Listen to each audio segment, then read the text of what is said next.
नमस्कार, मैं doctor Navneet Sangwan, BCom second year EAFM paper 1 money and banking system है, उसमें एक नया चैप्टर स्टार्ट करने जा रहा हूँ।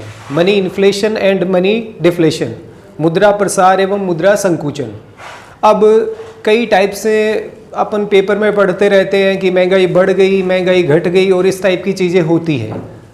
जनरल वर्ड्स में महंगाई बढ़ जाती है तो उसे मनी इन्फ्लेशन बोल दिया जाता है, या फिर इसे सिंपली डिफाइन करना चाहें तो money inflation is a situation under which price of general goods and services increases and purchasing power of currency और वैल्यू ऑफ करेंसी डिक्रीजेज। यानी सामान्य परिस्थितियों में जो वस्तुएं और सेवाएं होती हैं उनकी कीमतें बढ़ जाना और जो मुद्रा है उसका मौद्रिक मूल्य है वो कम हो जाना मुद्रास्फीति होता है। फिर डिफरेंट इकोनॉमिस्ट है, उन्होंने इसे डिफरेंट टाइप से एक्सप्लेन करा है। जैसे पीगू की बात करी जाए तो उन्होंने इसके लिए 5 सिचुएशंस बताई हैं। उन सिचुएशंस को मनी इन्फ्लेशन माना जा सकता है, जिसमें नंबर 1 ये आता है मनी इनकम और मॉनेटरी इनकम है वो इंक्रीज होती है और प्रोडक्शन है वो इसमें कांस्टेंट रहता है। यानी मनी इनकम जनरल पब्लिक की है वो इंक्रीज हो जाती है और प्रोडक्शन है वो कांस्टेंट यानी स्थिर रहता है, उसमें कोई चेंजेस नहीं आते हैं। तो उस सिचुएशन को भी मनी इन्फ्लेशन या मुद्रा प्रसार है बोला जा सकता है। फिर सेकंड सिचुएशन इसमें आती है मनी इनकम और मॉनेटरी इनकम है वो इंक्रीज होती है, बढ़ जाती है, बट सिमिलरली प्रोडक्शन की क्वांटिटी है वो डिक्रीज हो जाती है, कम हो जाती है। तो उस सिचुएशन को भी मनी इन्फ्लेशन या मुद्रा प्रसार बोला जा सकता है। फिर थर्ड सिचुएशन आती है मनी इनकम है वो इंक्रीज होती है और प्रोडक्शन भी इंक्रीज होता है, but rate of increase in money income is more than the rate of increase in production. Money income में जो वृद्धि होने की दर होती है वो उत्पादन की वृद्धि दर से ज़्यादा होती है। मान लीजिए आपका प्रोडक्शन है वो 5% इंक्रीज हो रहा है, बट मनी इनकम है वो 10% से इंक्रीज हो रही है। तो इस सिचुएशन में भी लोगों की परचेजिंग पावर कैपेसिटी है वो इंक्रीज हो जाती है और सिमिलरली प्रोडक्शन उतना बढ़ता नहीं है और मार्केट में प्रोडक्ट है उसकी डिमांड इंक्रीज होती है। तो शॉर्ट सप्लाई होने की वजह से जनरल गुड्स एंड सर्विसेज है उनकी प्राइसेज इंक्रीज होने लग जाती है। फिर फोर्थ सिचुएशन आती है मनी इनकम है वो तो कांस्टेंट रहती है, स्थिर रहती है, एक समान रहती है, उसमें कोई चेंजेस नहीं आते हैं, बट प्रोडक्शन है वो डिक्रीज हो जाता है। मान लीजिए इस पर्टिकुलर पॉइंट पे 1 lakh rupees per capita income Indians की है, बट प्रोडक्शन है वो 5% से डिक्रीज हो जाता है और मनी इनकम है वो सेम रहती है। तो प्रोडक्शन डिक्रीज होगा, अगेन जितनी डिमांड है उसको आप फुलफिल नहीं कर पाते हैं, उसकी सप्लाई नहीं कर पाते हैं। उस सिचुएशन में लोगों की परचेजिंग पावर कैपेसिटी ज़्यादा होने की वजह से वो ज़्यादा पेमेंट करने को भी रेडी रहते हैं और उस केस में price of general goods and services है वो इंक्रीज होती है। फिर फिफ्थ और लास्ट सिचुएशन आती है मनी इनकम डिक्रीज होती है और प्रोडक्शन है वो भी डिक्रीज होता है, but rate of decrease in money income is more than the rate of decrease in production. Money income जिस दर से गिरती है उससे कम दर से प्रोडक्शन है वो गिरता है। तो उस सिचुएशन में भी मनी इनकम है वो डिक्रीज होती है, प्रोडक्शन भी डिक्रीज होता है, लेकिन प्रोडक्शन है वो ज़्यादा डिक्रीज होता है मनी इनकम से। मान लीजिए मनी इनकम जनरल पब्लिक की 5% से डिक्रीज हुई, कम हो जाती है, और प्रोडक्शन है वो 10% से डिक्रीज हो जाता है। तो अगेन प्रोडक्शन के कंपैरिजन में मनी इनकम आपकी ज़्यादा हो जाती है और उस सिचुएशन को भी मनी इन्फ्लेशन या मुद्रा प्रसार बोला जा सकता है। फिर उसके बाद में एक टर्म आता है जो कीन्स का है, इन्फ्लेशनरी गैप या स्फीतिक अंतराल। ये सिंपल सा है, आपका जो परचेजिंग पावर होता है उसमें से टोटल प्रोडक्शन है या क्वांटिटी ऑफ प्रोडक्शन है उसको डिक्रीज कर दो तो इन्फ्लेशनरी गैप या स्फीतिक अंतराल है वो कैलकुलेट हो जाता है। ये तो 5 सिचुएशंस है, ये इकोनॉमिस्ट पीगू है उन्होंने दी है। एक सिचुएशन है वो किन्स के अकॉर्डिंग और निकल के आती है।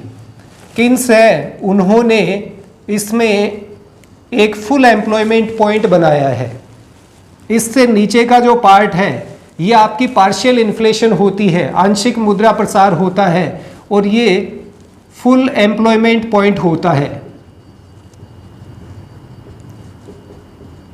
इस पॉइंट के बाद जो इन्फ्लेशन इंक्रीज होती है वो स्ट्रेट होती है और उसे फुल इन्फ्लेशन बोला जाता है। यानी ये बीच की जो लाइन है ये फुल एम्प्लॉयमेंट पॉइंट यानी पूर्ण रोजगार बिंदु होता है, इससे ऊपर है उसे तो फुल इन्फ्लेशन बोला जाता है और इससे नीचे का जो पार्ट है उसे पार्शियल इन्फ्लेशन या आंशिक मुद्रा प्रसार बोला जाता है। ये तो कुछ बेसिक्स थे कि इन्फ्लेशन होता क्या है, कौन कौन सी सिचुएशन है उसमें इन्फ्लेशन या मुद्रा प्रसार होता है। फिर अब बात आती है कि टाइप्स ऑफ इन्फ्लेशन क्या क्या होते हैं, मुद्रा प्रसार है वो कितने प्रकार की होती है। हालांकि मैंने यहाँ पे जो टाइप्स ऑफ इन्फ्लेशन लिए उसमें कुछ कॉमन पॉइंट्स हैं, फिर इसके बाद में और भी पॉइंट्स आते हैं वो थोड़े से टिपिकल रहते हैं। तो आज के इस वीडियो में कॉमन पॉइंट्स हैं वो कवर कर रहा हूँ। नेक्स्ट वीडियो में फर्दर जो पॉइंट्स आते हैं वो कंपटीशन के एग्जाम के पर्पज से भी इंपॉर्टेंट माने जाते हैं। जिसमें नंबर 1 आता है कमोडिटी इन्फ्लेशन या वस्तु मुद्रा प्रसार। कमोडिटी इन्फ्लेशन है ये जनरल प्राइस लेवल इंक्रीज होना होता है, यानी सामान्य परिस्थितियों में जैसे 2% 5% प्राइस इंक्रीज हो जाती है जनरल गुड्स एंड सर्विसेज की, तो उसे कमोडिटी इन्फ्लेशन बोल दिया जाता है। सेकंड आता है करेंसी इन्फ्लेशन, चलन मुद्रा प्रसार। ये वो सिचुएशन होती है जहाँ पे आपकी पेपर करेंसी है वो एक्स्ट्रा आपको प्रिंट करनी पड़ जाती है। जैसे कई कंट्रीज होती हैं जहाँ पे उनको वॉर सिचुएशन है वो फेस करनी पड़ती है। अब उस सिचुएशन से बाहर निकलने के लिए आपकी गवर्नमेंट है उसको एक्स्ट्रा मनी की या एक्स्ट्रा पेपर करेंसी की रिक्वायरमेंट होती है, तो वो वहाँ पे ज़्यादा करेंसी छाप लेते हैं या फिर उसका प्रचलन है उसको बढ़ा दिया जाता है, तो वो आपकी करेंसी इन्फ्लेशन मानी जाती है। फिर थर्ड आता है वो है प्रॉफिट इन्फ्लेशन, लाभ मुद्रा प्रसार। ये वो सिचुएशन होती है जैसे जनरल आपकी कमोडिटी इन्फ्लेशन हुआ, प्राइस इंक्रीज होती गई, प्रोडक्शन इंक्रीज हुआ नहीं, और एक पर्टिकुलर लेवल पे जाने के बाद में आपके जो प्रोड्यूसर हैं उनको एक्स्ट्रा प्रॉफिट होता है। अब वो सिचुएशन आने के बाद गवर्नमेंट प्राइस लेवल को रिड्यूस नहीं करना चाहती है, उनको फिक्स या स्थायी करने में लग जाती है। तो जो एक्स्ट्रा पार्ट आ जाता है प्रोड्यूसर के पास में, कॉस्ट और प्राइस का जो डिफरेंस एक्स्ट्रा हो जाता है, वो इन्फ्लेशन को प्रॉफिट इन्फ्लेशन बोला जाता है। फॉर एग्जाम्पल मान लीजिए पहले कोई प्रोडक्ट था जिसकी 10 रुपीज़ पर यूनिट आपकी प्राइस थी और इसमें 10% प्रॉफिट है वो प्रोड्यूसर का मान लीजिए गवर्नमेंट ने अलाउ कर रखा है। फिर अचानक से इस प्रोडक्ट की डिमांड है वो इंक्रीज होती है और इसकी प्राइस पहुंच जाती है 15 रुपीज़।